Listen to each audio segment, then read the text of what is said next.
আজকের গল্প বুদ্ধদেব গুহ লেখা নীনিকুমারীর বাঘ। আজ আপনারা শুনবেন তৃতীয় পর্ব।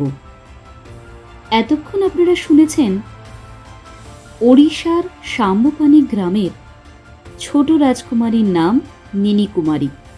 ৮০ বছর বয়সে একটি বাঘকে তিনি আহত করেছিলেন তার গুলির ঘায়ে। তিনি ধরেছিলেন বাঘটি মরে গেছে, কিন্তু আসলে বাঘটি আহত হয়েছিল মাত্র। প্রায়শই সেই বাঘটি মানুষ মারে। সে হয়ে উঠেছে ম্যানেটার।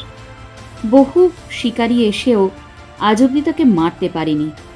শিকারগড় নামে একটি জায়গায় নীনিকুমারী এই বাঘ মারার জন্য আয়োজন করেছিলেন। সেইখানেই গুহার মধ্যে বাঘটি মাঝে মাঝে থাকে। রিজুদা, তিতির, ভটকাই এদের সবাই ডাক পড়েছে সেই সাম্যপানি গ্রামে যাওয়ার জন্য। সেখানে গিয়ে তারা এখন শিকারগড়ের উদ্দেশ্যে রওনা হয়েছে। তাদের সঙ্গী একটি মহেন্দ্র জিপ এবং বন বিভাগের একজন ফরেস্ট গার্ড, নাম হরেকৃষ্ণ বালা। আসুন শুরু করা যাক এর পরবর্তী অংশ।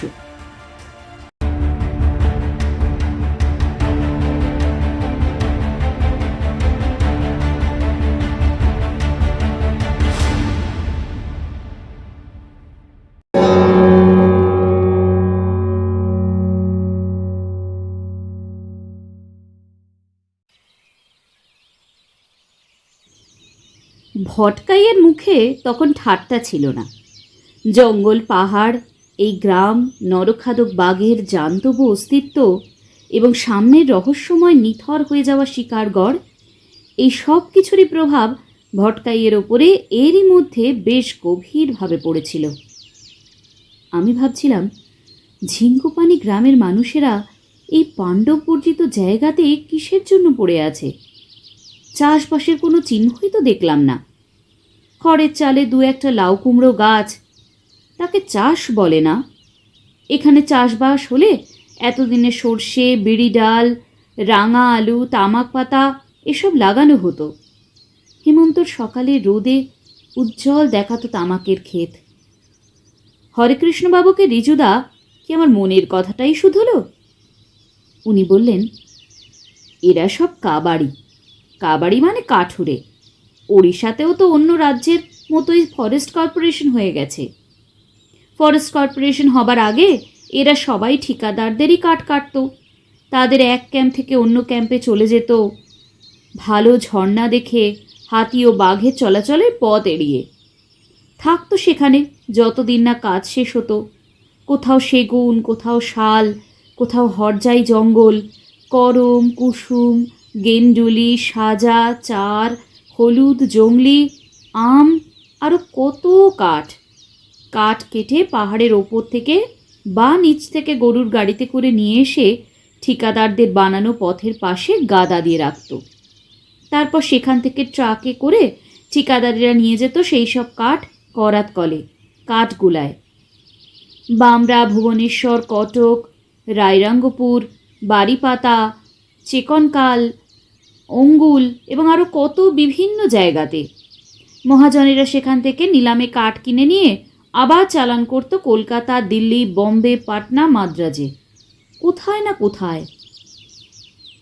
জিপ থেকে আমরা নামার পরেই গ্রামের ঘর ও সংলগ্ন জঙ্গল থেকে ৩-৪ জন লোক এগিয়ে এলো আমাদের দিকে। দুহাত জোর করে মাথা ঝুঁকিয়ে বলল, প্রণাম। তাদের মধ্যে একজন শব্দ না করে কাঁদছিল। তার দু চোখ দিয়ে জল গড়াচ্ছিল। লোকটির চোখ দুটো হলদেটে, দেখে মনে হয় যেন নেবা হয়েছে। হরেকৃষ্ণবাবু এগিয়ে গেলেন ওদিকে। ওই লোকটির বউকেই কাল সন্ধ্যের একটু আগে বাঘে নিয়ে যায়। গ্রামে কারো ঘরেই বাথরুম থাকে না। সূর্য ডোবার আগে গ্রামের সকলেই সান্ধ্যকৃত স্বার্থে গ্রামের আশপাশে আড়াল দেখে বসে। লোকটি বলছিল, হাতে ঘুঁটি নিয়ে সে সন্ধ্যের আগে যখন বাড়ির বাইরে যাচ্ছিল, তখন ওই কাঁঠাল গাছটার নিচে প্রায় বাড়ির উঠোন থেকেই বলতে গেলে আমার বউকে ধরে নিয়ে গেল। অন্য একজন বলে, কি করবি বল, সে বাঘটা তো এমনি বাঘ নয়, সে হলো ঠাকুরানির বাঘ। একটু এগিয়ে গিয়ে পথে লাল ধুলো আর ঝাঁটি জঙ্গলের সবুজ পাতায় পাতায় রক্তের শুকিয়ে যাওয়া দাগ দেখালো ওরা আমাদের। যেখানে মেয়েটিকে ধরেছিল সেখানকার জমিতে ধস্তাধস্তির চিহ্ন এবং বাঘের পায়ের দাগও স্পষ্ট দেখা গেল। প্রকাণ্ড পুরুষ বাঘ। সেখান থেকে ঘাড় কামড়ে ধরে ছেঁচড়াতে ছেঁচড়াতে টেনে নিয়ে গেছে লোকটির বউকে বাঘ গড়ের দিকে। গাঁয়ের কোনো লোকই তাকে বাঁচাবার চেষ্টা করেনি।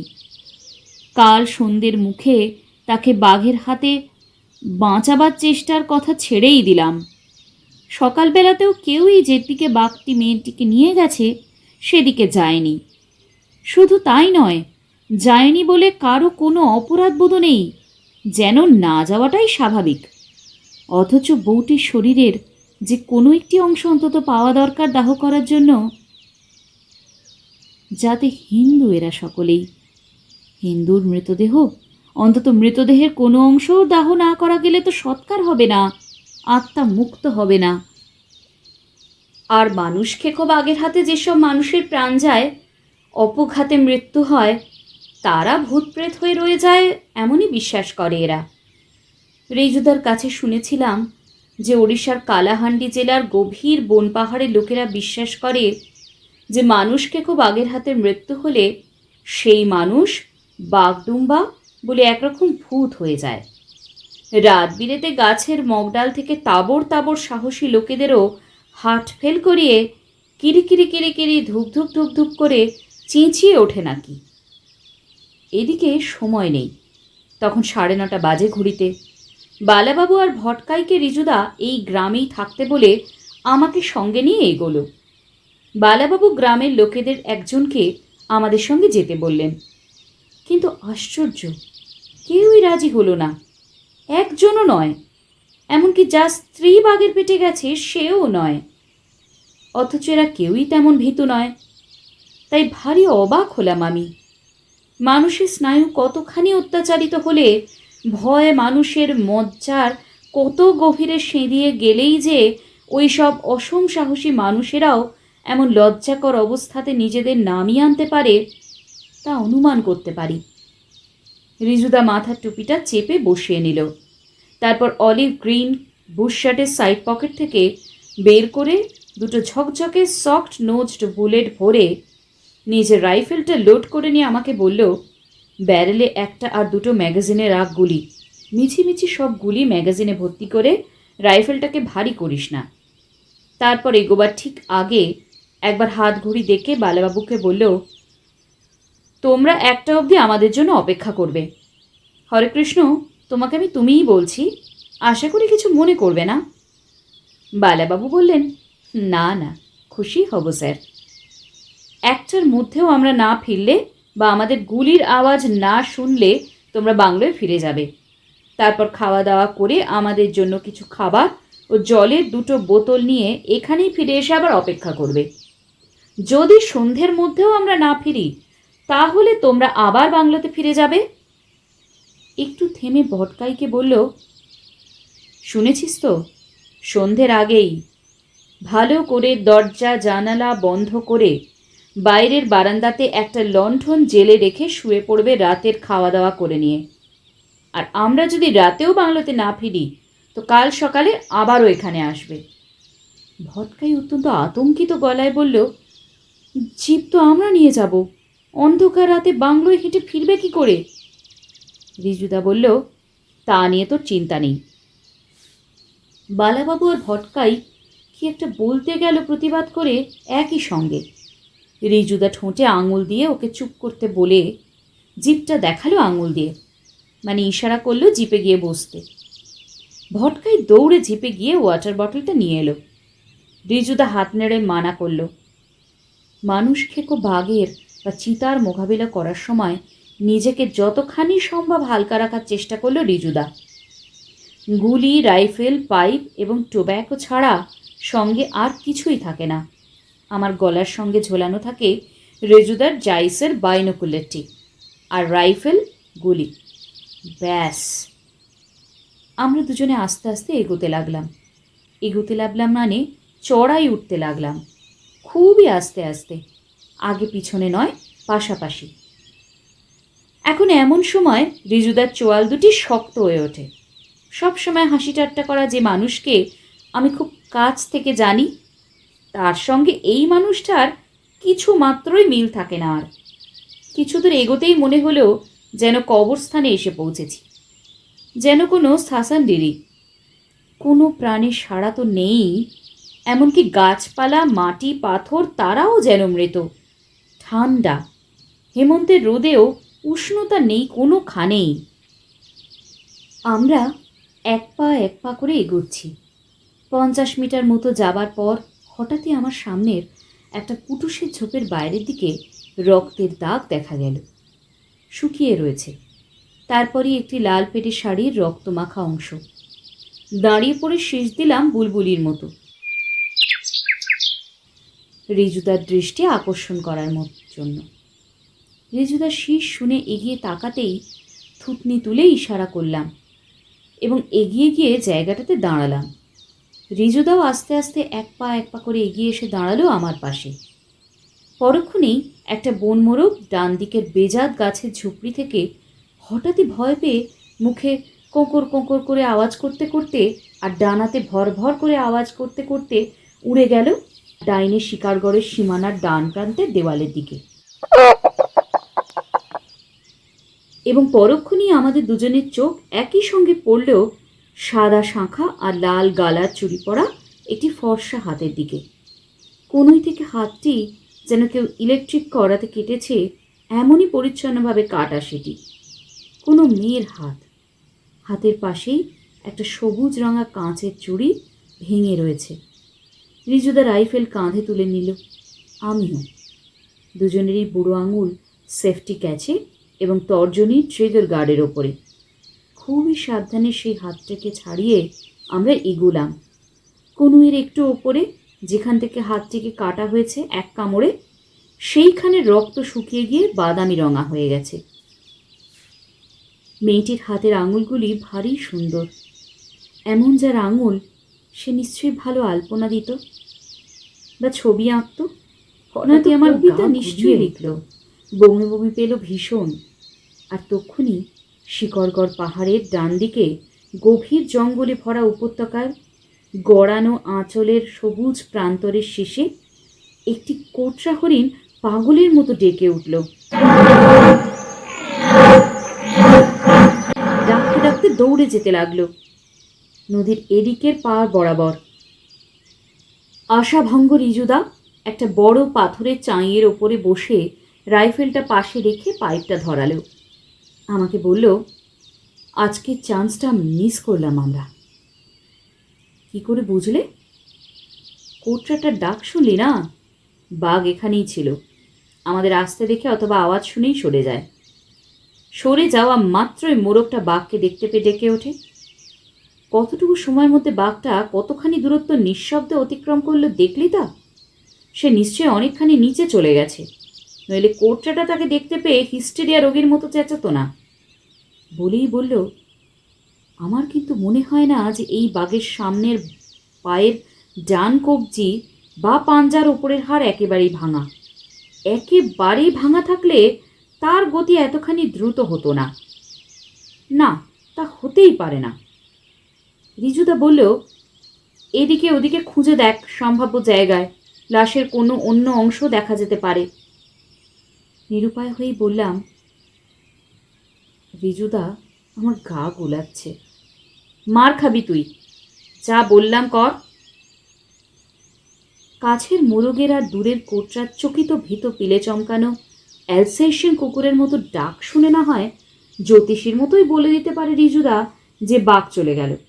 তাই বলে আমি তো আর জ্যোতিষী নই। তাছাড়া জ্যোতিষশাস্ত্রে আমার বিশ্বাসও নেই।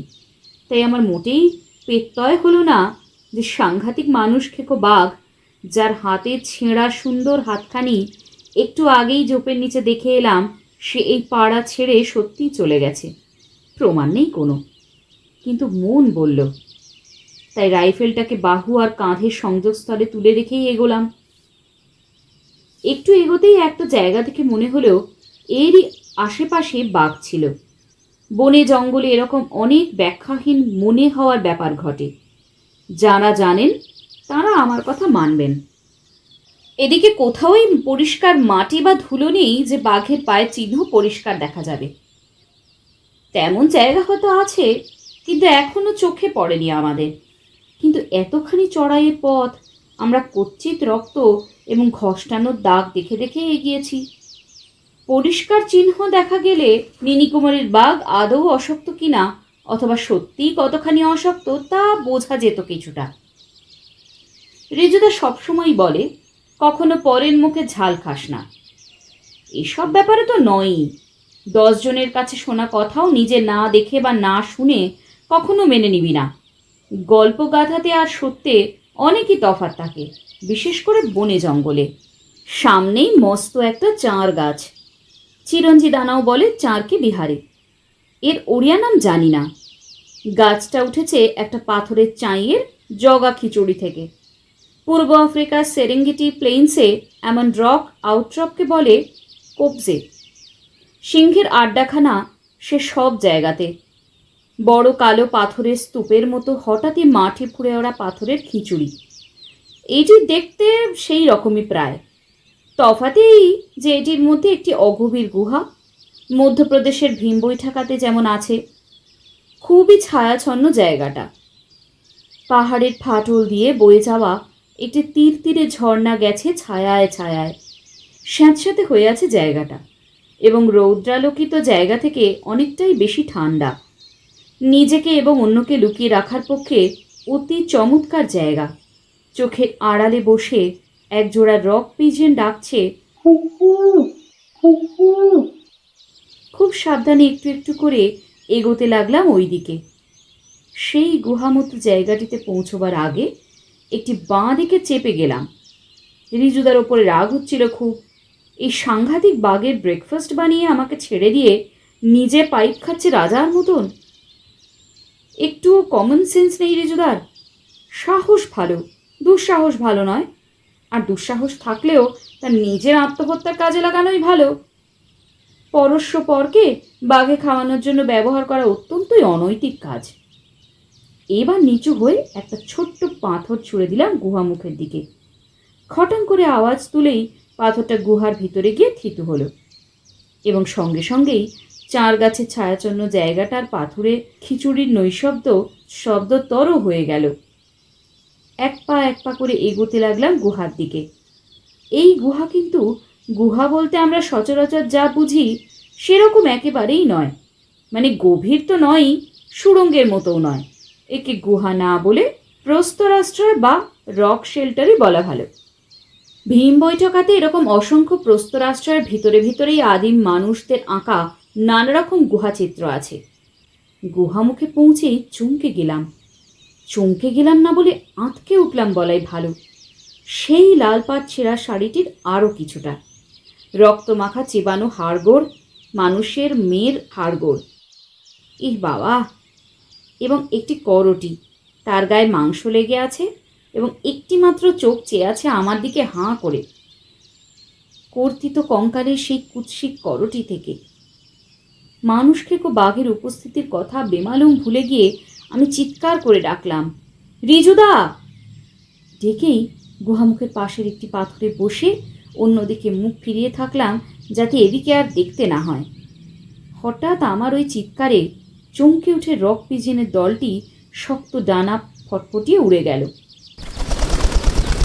এক জোড়া ছিল ভেবেছিলাম আগে, তা ভুল, ঝাঁকে ছিল।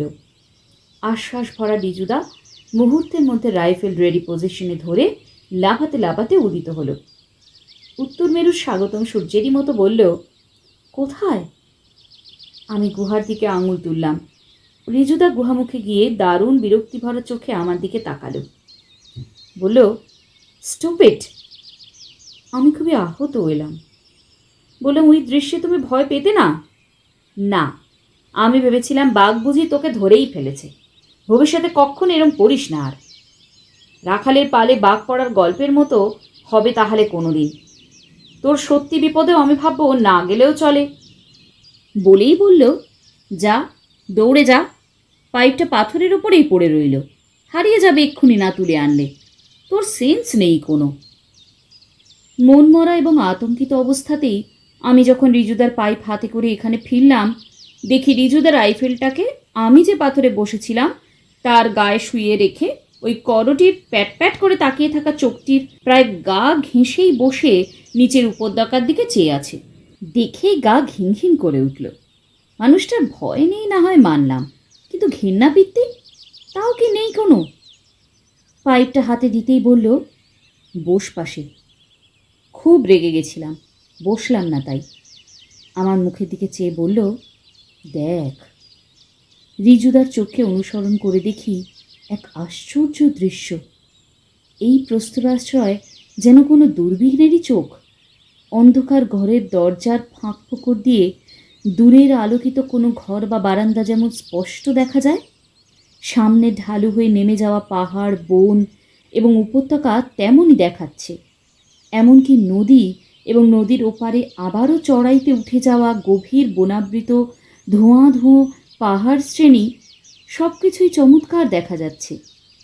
এবং সবচেয়ে বড় কথা, এই ঝিঙ্কুপানি গ্রামে আসার পথটি, যেখানে কনসা নদীর শাখাটি পেরিয়ে এসে ডাইনে বাঁক নিয়েছে, তাও পরিষ্কার চোখে পড়ছে এখান থেকে। স্কাউটিংয়ের এমন ভোল্টেজ পয়েন্ট আর হয় না, এবং বাঘের চেয়ে ভালো স্কাউট তো কেউই নয়। মানুষ খেকো বাঘ হলে তো কথাই নেই। মুগ্ধ বিস্ময় দেখছিলাম ওই দিকে। পাথরের গুহাতে বসে বাইরে রৌদ্রালোকিত প্রান্তর, ঝাঁটি আর গভীর জঙ্গলে ইন্দ্রদুগারের আঁকা ছবি, নদীর মতো নদী, দূরে রহস্যময় ধোঁয়া ধোঁয়া পাহাড় শ্রেণী, সবে পরিষ্কার দেখা যাচ্ছিল এখান থেকে। রিজুদা বলল, চল এই শিকারগড় জায়গাটাকে আজ ভালো করে সার্ভে করি। এই কিলের আর কিছুই অবশিষ্ট নেই যে বাঘ এখানে ফিরে আসবে। বোঁটকা গন্ধ পাচ্ছিস না? এই হলো নীনিকুমারীর বাঘের একটা বড় ঘাঁটি। সে এখানে প্রায়ই থাকে। কিন্তু আমরা স্ট্র্যাটেজিতে একটা ভুল করে ফেললাম। বিনা নিমন্ত্রণে তার বাড়িতে আমাদের আসা উচিত হয়নি, কারণ সে দেখে গেল যে আমরা তার অন্দরমহলের খোঁজ পেয়েছি। দেখে গেল বলেই এখানে সে আর ফিরে নাও আসতে পারে। কিছুদিন যা আসবে না সেই বিষয়ে আমি নিশ্চিন্ত। অথচ এই বাঘের যা রেকর্ডস, তাতে ওর পেছনে দৌড়ে বেড়ানো প্রায় অসম্ভব। খড়ের গাদায় সূঁচ খোঁজার মতো ব্যাপার। দৌড়ে বেরিয়েছে বলেই কেউ তাকে বাগে পায়নি। আমরা দৌড়ে না বেরিয়ে তার বাড়িতে এই চৌকি বসাবো। সে সময় নিতে চায় নিক। বাড়িতে সকলকেই ফিরতে হয় কখনো না কখনো, সে খুনি, ডাকাত বা মানুষ খেকো বাঘ যেই হোক না কেন। আমি বললাম, নীনিকুমারীর বাঘের বাড়িতে আছেটা কোন আপনজন? মা না বউ না ছেলে মেয়ে? রিজুদা হেসে নাক তুলে গন্ধ নিল। মানুষের পচা মাংসের গন্ধ ছাপিয়েও বাঘের গায়ের গন্ধ ভাসছিল। বলল, আছে, নিজের গায়ের গন্ধ। বাঘই হোক কি মানুষ, কারুর কাছেই তার নিজের চেয়েও বেশি ভালোবাসার জন্য আর কেউই নেই। বাঘ বেঁচে থাকার জন্য আর কারোর দয়ায় বা সঙ্গার বা ভালোবাসার বা সেবার ওপর নির্ভর করে না। সে বলতে পারে নিজেতেই নিজে সম্পূর্ণ।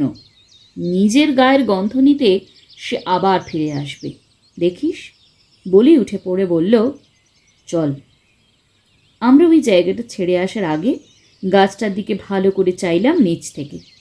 মাচা বাঁধলে কোথায় বাঁধা যায় তাই দেখতে। রিজুদাও আমার চোখ অনুসরণ করে দেখল। বলল, এখানে বসতে হলে শুধু দিনের বেলাতেই, মানে সকাল থেকে প্রথম বিকেল অবধি। রাতে বসতে হলে বাইরের দিকের কোনো গাছে বসতে হতে হবে। তাতে যাওয়া আসার পথে তাকে গুলি করা যায়। বাইরে বেরিয়ে আসতে রিজুদা বলল, দেখ রুদ্র। চেয়ে দেখি শিকারগড়ের সীমানার পাঁচিলের একটা অংশ সরে গেছে একেবারে এই চাঁর গাছটির গা ঘেঁষে। পাঁচিলটা ভেঙে ভেঙে গেছে অনেক জায়গাতেই। অশ্বত্থ আর বটের চারা গজিয়েছে জায়গায় জায়গায়। নানা রকম বুনো ফুলের লতা, যারা পাথরের কাছ থেকেও জল চায়, জল নিংড়ে নিয়ে ফুল ফোটায়। লাল, হলুদ, হালকা বেগুনি, ছেলেবেলায় সুন্দর সব স্বপ্নের মতো। বললাম, বাহ বাহ কিরে রুদ্র, বল বাহ বাহ বাহ। এর চেয়ে বড় বাহ আর কিছুই নেই। বাঘ শিকারগড়ে ঢোকে তার এই গুহার ডেরা ছেড়ে এই পাঁচিল পেরিয়েই। তার কোন দায়টা পড়েছে যে শিকারগড়ের প্রধান ফটক দিয়ে যাতায়াত করতে হবে? ওরা তো আর মানুষের মতো স্ট্যাটাস সিম্বলের শিকার নয় যে গরমের শহর কলকাতার গলায় বো লাগিয়ে ডিনার জ্যাকেট পরে ক্লাবের ডাইনিং রুমে গিয়ে বসবে। দেশ স্বাধীন হওয়ার 40 বছর পরেও ইংরেজদের বাঁদর সাজার মতো কোনো রকম হীনমন্যতায় ভোগে না তারা। বাঘেরা নিজেরাই নিজেদের মালিক। দিল্লির লালকেল্লা বা সাউথ ব্লক তাদের দণ্ডমর্তের কর্তা নয়। ওর যেখানে খুশি সেখান দিয়েই যাবে ও, এবং এইখান দিয়ে যাওয়াটাই সবচেয়ে সুবিধাজনক বলে আমার মনে হয়। এইখান দিয়েই ও যায়। চল, একটু এগোলেই বোঝা যাবে। বেশ দূর এগোতেও হলো না। একটু যেতেই বাঘের এবং হয়তো অন্যান্য জানোয়ারেরও চলার চিহ্ন পরিষ্কার দেখা গেল। Game track. সেই গেম ট্র্যাকটি সত্যিই পাঁচিল টপকে শিকারগড়ের চত্বরে গিয়ে পড়েছে। ঠিকই, কিন্তু আমাদের দুজনের কারোরই লেজ না থাকায় অতখানি উঁচু পাঁচিল দাঁড়ানো অবস্থায় লাফ দিয়ে পেরোনো অসম্ভব ছিল। দাঁড়ানো অবস্থাতে কেন, হাই জাম্পের দৌড়বার মতো সমান জায়গা থাকলেও অলিম্পিকে প্রথম হওয়া হাই জাম্পারও এই পাঁচিল পেরোতে পারত না। তাই ঘুরেই গেলাম আমরা। একটু ঘোরাপথ, তারপর শিকারগড়ের মধ্যে ঢুকে যেখানে গেম ট্র্যাকটি চত্বরে ঢোকার কথা সেখানে এসে আবার পথটিকে দেখা গেল। চত্বরের এক জায়গায় নরম মিহি মাটি ছিল, সুরকি মেশা, যেখানে বায়ের পাঘের দাগ স্পষ্ট। অনেক দাগ, নতুন এবং পুরনো। রিজুদা বলল, পরে এখানে ফিরে আসবো, এখন এগিয়ে চল। গেম ট্র্যাক ধরেই আমরা সাম্বপানির রাজাদের একসময় বিলাসবহুল শিকার লজে ঢুকলাম। সদর দরজার একটা পাল্লা খোলা।